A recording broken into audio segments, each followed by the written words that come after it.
Alors j'ai rencontré l'autre jour un Suédois,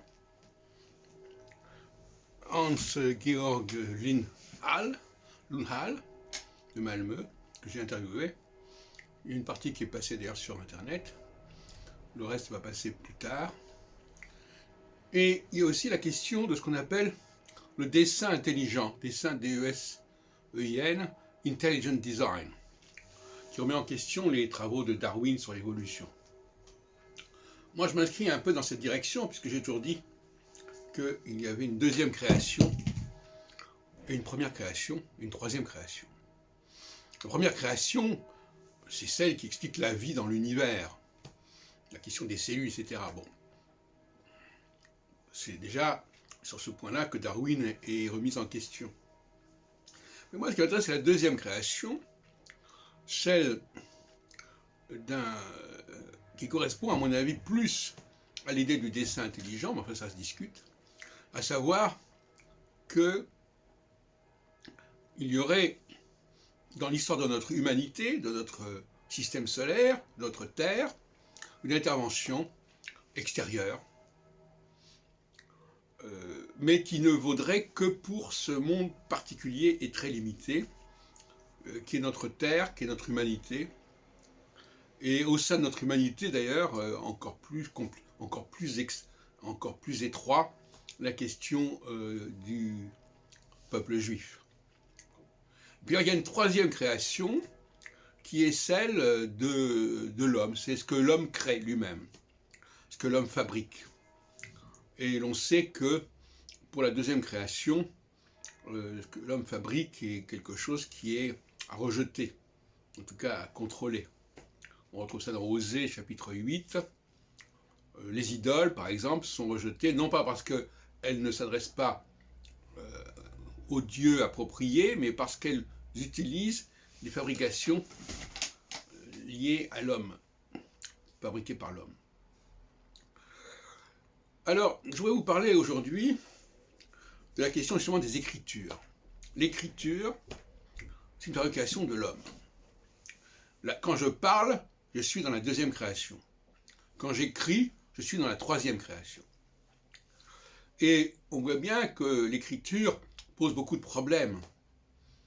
Et c'est une tentation à laquelle il faut résister.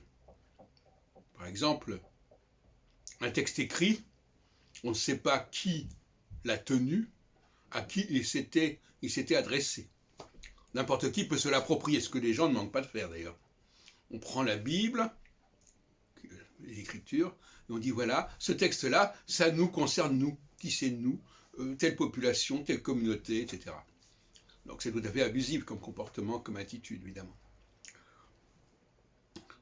La langue se prête justement à toutes sortes de confusions lorsque l'on n'est pas dans l'oralité. Dans l'oralité, je sais qui est le sujet, je sais quel est l'objet, je sais quel est le destinataire. Dans l'écrit, le sujet du verbe, on ne le connaît pas. Si on dit il écrit, qui c'est il écrit? Alors on va dire, ah oui, mais c'est le verbe écrire qui est important. Non, le verbe écrire ne veut rien dire. Est-ce que c'est l'homme qui écrit? Est-ce que c'est Dieu qui écrit? Qui écrit? Qui parle? À qui on parle?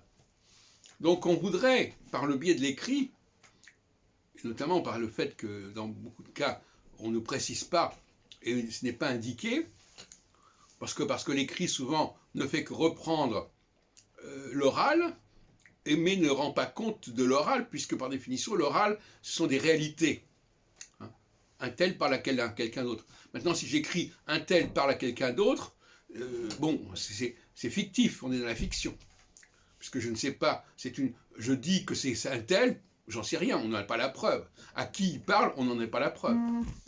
Et donc, il y a beaucoup de gens malhonnêtes intellectuellement qui s'approprient des textes, qui s'adressent par exemple notamment aux Juifs, ils disent « Ah non, nous, on est les Juifs, c'est à nous que ça s'adresse. » Bon, je trouve ça scandaleux. Voilà. Alors, pour terminer, je dirais que comme on va nous objecter que comment peut-on faire sans les Écritures? Eh bien, je répondrai qu'il y a les prophètes.